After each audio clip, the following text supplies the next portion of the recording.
Xin chào các bạn. Năm 2025 có thể là năm khó quên nhất trong tâm trí người dân miền Trung Việt Nam nói riêng và cả nước nói chung vì trải qua trận lũ lịch sử kinh hoàng. Những cảnh tượng người dân bám vào cây, trèo lên mái nhà, co ro trong cái lạnh. Hay cảnh tượng lực lượng cứu hộ trèo xuồng đến từng nhà và dỡ ngói để cứu những người thoát ra đến nơi an toàn. Nhà bị ngập tới nóc, mọi thứ đều bị nước cuốn trôi. Nếu bạn muốn xem thật sự lũ đáng sợ như thế nào, hãy cùng Thế giới hôm nay khám phá 45 cảnh tượng đáng sợ nhất cũng như cảm động nhất mùa lũ Việt Nam để thấy sự nổi giận của thiên nhiên đáng sợ cỡ nào nhé.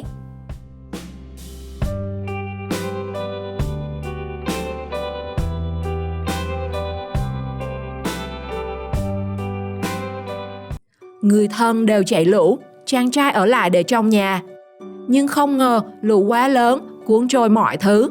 Nhà không giữ được mà bản thân chàng trai phải leo tận nóc nhà để tránh lũ.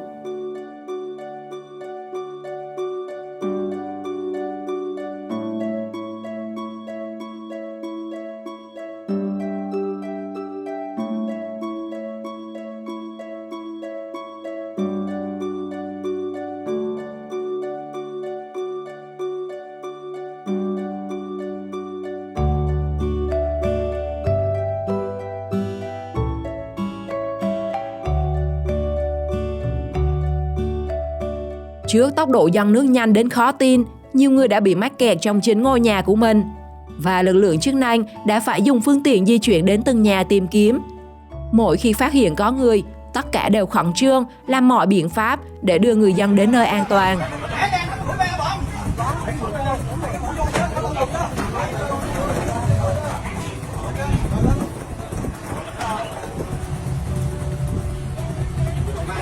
Rồi ra đây là trời cả đêm luôn á.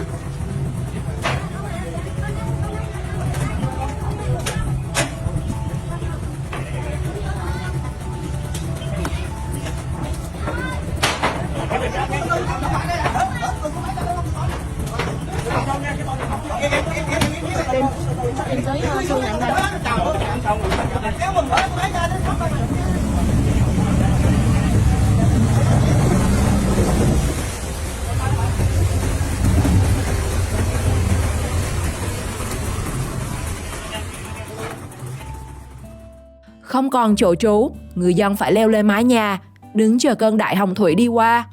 Dưới cái lạnh của thời tiết, không còn đồ đạc để thay. Nhiều người không cầm được nước mắt khi sống cả đời, giờ mới thấy cảnh tượng này.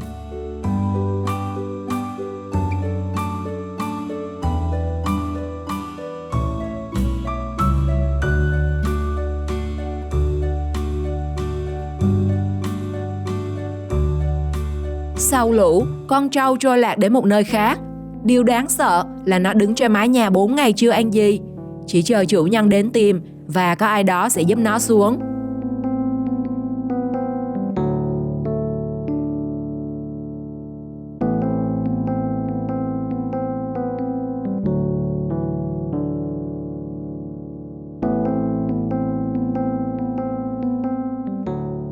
Vì lạnh, đói và tất cả tài sản đều bị cuốn trôi, nên sau lũ, hàng dài bà con xếp hàng nhận những bánh mì từ những đoàn cứu trợ. Niềm tin của người dân lúc này chính là sự chia sẻ, hỗ trợ của đồng bào cả nước để giúp họ vượt qua nỗi đau và mất mát.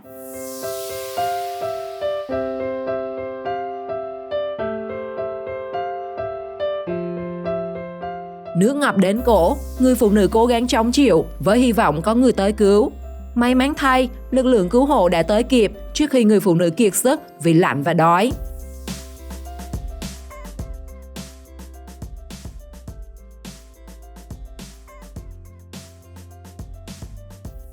Lũ đến bất ngờ khiến mọi gia đình thất thủ, phải bỏ tất cả tìm cách chạy cứu lấy người.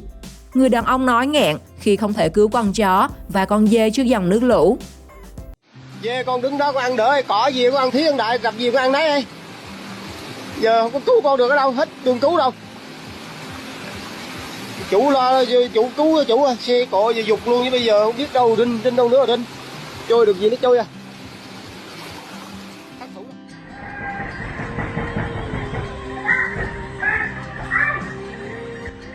Trong khi cả gia đình đang yên giấc, thì hàng xóm chạy sang đập cửa kêu chạy lũ.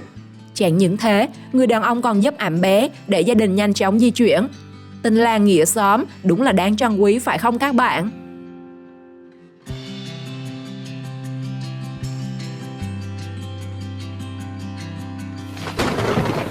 Cô gái livestream về tình cảnh gia đình mình trong lũ và chờ cứu hộ tới. Trời tối, màn hình không thấy gì, nhưng vẫn nghe được giọng cô nghẹn ngào. Mọi người ơi, vô vàng thật rồi. Sao cứu hộ kêu là 15 phút người tới, bây giờ mấy tiếng đồng hồ đâu không có ai hết. Sau đó, cô chia sẻ Facebook khiến hàng trăm người phải cảm thương tình cảnh. Những chia sẻ của chị trên Facebook khiến nhiều người phải bật khóc và để lại bình luận. Tiếng kêu cứu đứt ruột, người lớn trụ được, chứ trẻ con sao chịu nổi trời ơi. Lạnh chết mất thôi. Mình theo dõi qua tới giờ, còn mong ba mẹ con được cứu. Hết cầm cầu nói luôn á. Giờ sao rồi? Đây cũng là một trong những trường hợp cho thấy con người quá nhỏ bé trước thiên nhiên để cứu con dâu và hai đứa cháu bị mắc kẹt trên mái nhà. Người đàn ông đã cố gắng lội qua dòng lũ dữ và cuối cùng bị nó cuốn trôi. Một gia đình đầm ấm đã bị chia cắt bởi cơn lũ dữ vô tình.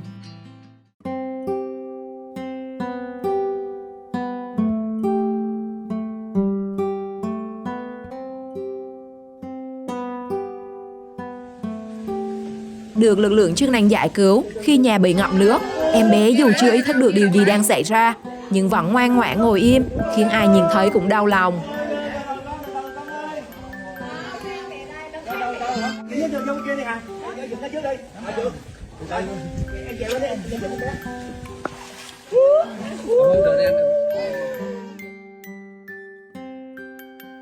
Nghe tin nhà trọ của con mình nằm trong khu vực nước ngập sâu, nhưng lại không liên lạc được. Người mẹ nghẹn ngào, xen lẫn sự sợ hãi, trông chờ tin con. Hy vọng sẽ có phép màu để nước mắt của người mẹ ấy không còn rơi nữa.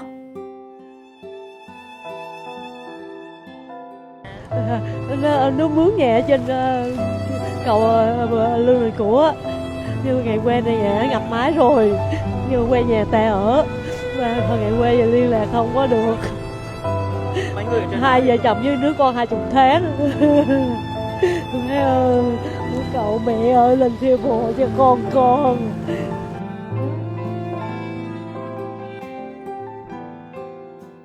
Chưa bao giờ mẹ thiên nhiên lại khắc nghiệt như bây giờ. Những cơn mưa như trút nước làm gần như toàn bộ các ngôi nhà ngập tới nóc. Không còn nơi để chảy lũ, người dân chỉ biết đứng trên mái tôn chờ cứu. Trong khi đó, các đội cứu hộ phải cố gắng phá mái tôn để tìm kiếm người, để chắc rằng ai cũng đã an toàn.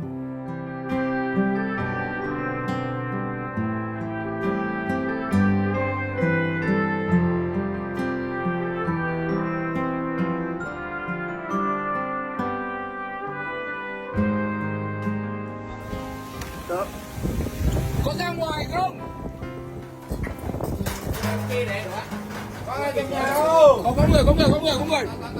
Có người. Phát hiện tiếng kêu cứu từ một ngôi nhà ngập sâu trong nước, đội cứu hộ đã nhanh chóng tiếp cận và hỗ trợ lương thực, nước uống.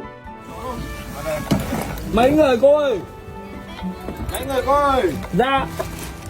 Mấy người? Hai người à? Anh đưa vào chứ. Đưa cả nước đi. Nước này sữa. Cái sữa. Cơm này nhá. Nước. Sữa này.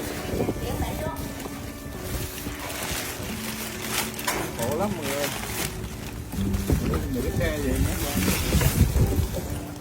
Nước à? Được chưa? Được chưa cô ơi? Quay đầu ra, coi còn ai nữa không? Vì không lường trước được lũ lại diễn biến phức tạp đến vậy, nên chủ nhân cũng bất lực ngậm ngùi để mặc cho đàn bò tự sinh tự diệt giữa dòng nước mênh mông.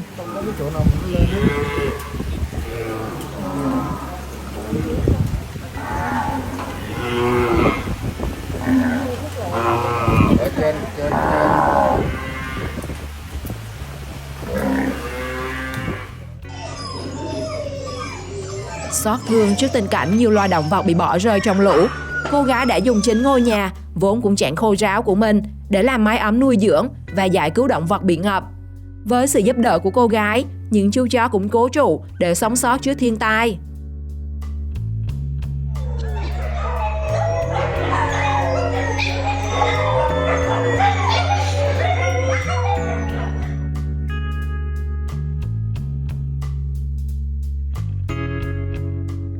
Từ hình ảnh camera quay được, nước lũ lên nhanh đến mức người dân không lường trước được.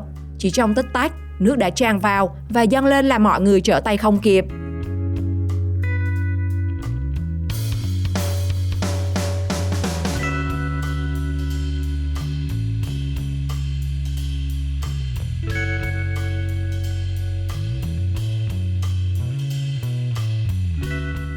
Trước đó nước lũ đã rút, người dân chưa kịp vui mừng và có giấc ngủ yên thì 3 giờ sáng lại phải bật dậy cuống cuồng chạy lụt tiếp tục. Em á, em mệt quá.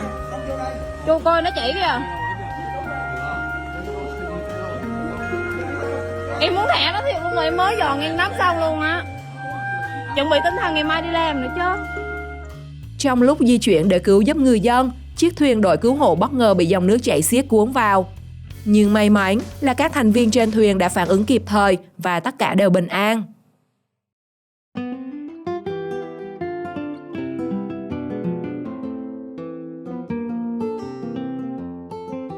Hình ảnh được quay từ trực thăng trên cao làm người ta không khỏi đau xót. Không còn những cánh đồng, những khu rừng xanh ngát hay những khu phố nhộn nhịp. Giờ đây, miền Trung chìm trong biển nước.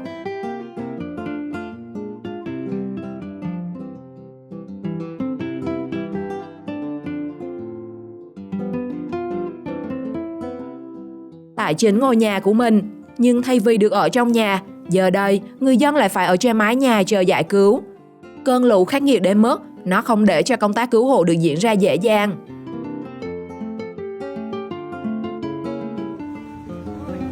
Mọi người kéo lên này.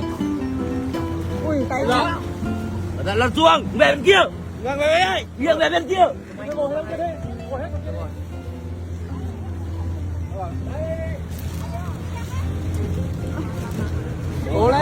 Rồi. Camera nhà dân quay lại được cảnh nước lũ dâng nhanh đến bất ngờ. Chỉ trong vòng 10 phút, nước lũ đã làm ngập con đường cao đến thắt lưng người trưởng thành.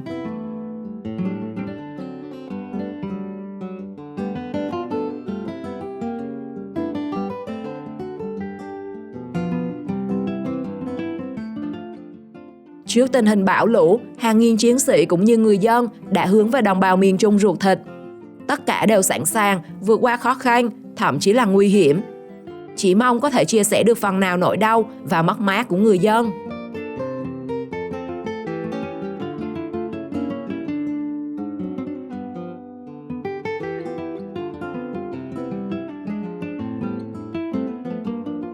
Cơn lũ lịch sử miền Trung không chỉ tạo ra cảnh tượng ngập lụt tới nóc nhà, mà còn cả những tiếng kêu cứu nghe đứt ruột.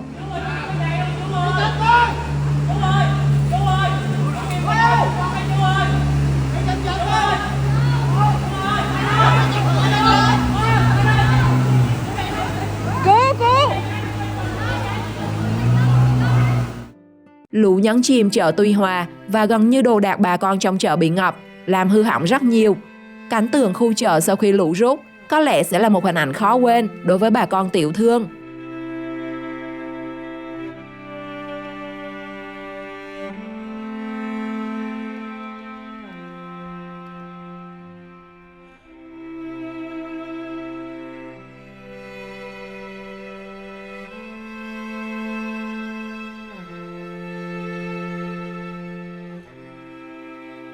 Nước ngày càng dâng cao, mà trời lại tối, người dân bị kẹt trong nhà không có tầng lầu.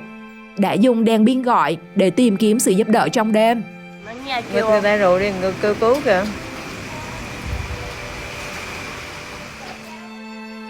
Vì bị nước lũ chia cắt, nên việc tiếp tế lương thực được thực hiện bằng trực thăng. Hình ảnh người dân chạy băng dòng nước để nhận hàng cứu trợ. Có lẽ ai trong chúng ta cũng cảm thấy đau lòng trước khó khăn của bà con.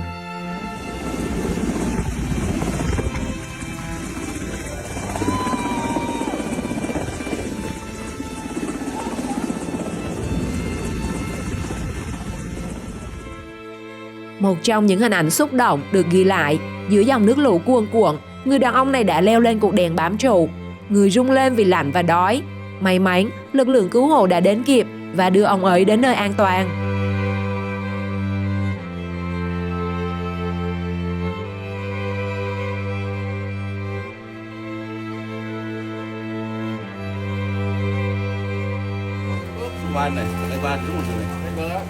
Đứng lên và đem đó, đứng lên và bỏ dép ra chứ bị tiếc gì dép.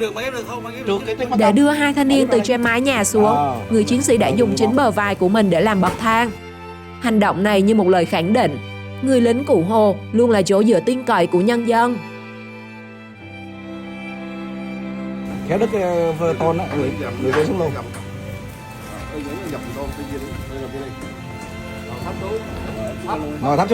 Hình ảnh nào trong những ngày bão lũ miền Trung làm bạn cảm thấy đáng sợ nhất? Và những khoảnh khắc nào bạn cảm thấy xúc động nhất? Hãy chia sẻ cho mình biết trong phần bình luận nhé. Xin chào và hẹn gặp lại!